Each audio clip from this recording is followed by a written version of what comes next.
First of all, I want to make this YouTube video about 5 things that I've learned since riding my bicycle. I've got 100 miles on it now in the last month or so, and I think that I can share some entry-level thoughts as to what I think about riding a bicycle and some things that maybe you can take away if you're thinking about getting into cycling. The first one, it is so much fun. I think that if you're looking for something that will get you out of the house and get you a little bit of exercise, but you don't want to do something that requires a lot of gear, such as a sport or a location such as like pickleball, or if you don't want to do something that's high impact on your joints like running.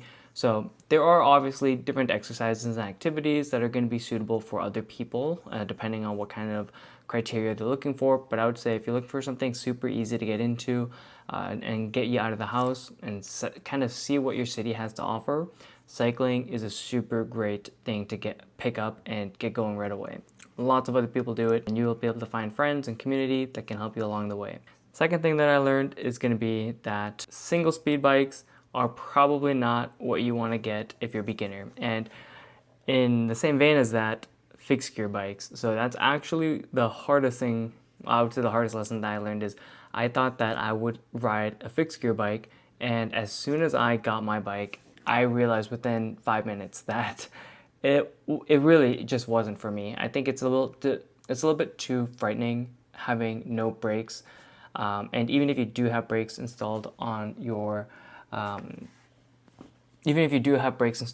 bike, you want to be able to coast. At least for me, as a newbie rider, I found that it was a bit too difficult to wrap my brain around. So that is why fixed gear wasn't for me, but single speed may not be for you as well. And I would advise beginners to stay away from it and get a standard geared bike, just because if you live in a hilly area, it's going to be very challenging to get up and down, well, to get up those.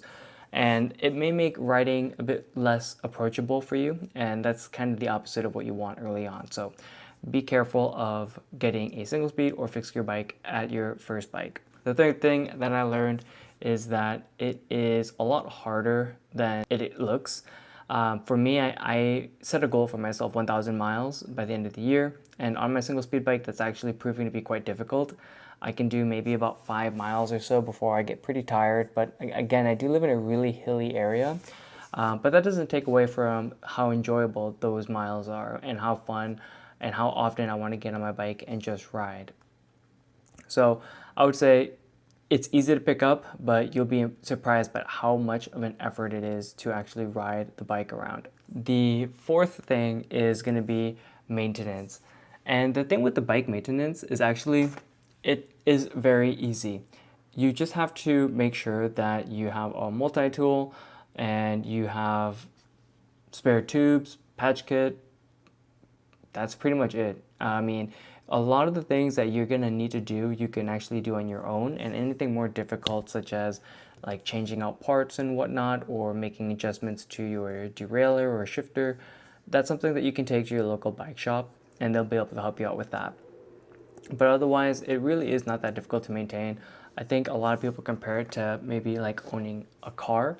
Owning a car, a lot of people don't do their own oil changes. They don't change their own filters. They don't do those small adjustments themselves. They take it to the local bike shop. And you could totally do that too for your bicycle, but it's easier to learn those smaller things that need to do, such as inflating your tires and making sure that the bolts are tight. And then lastly, make sure you have a car that would complement your bike ride, because you may want to ride in areas that you cannot get to on your bike, and that's where your car comes into play. So if you can either mount it on the back or on top of your car, or even toss it inside your car, it's really going to expand the range of where you can ride your bike.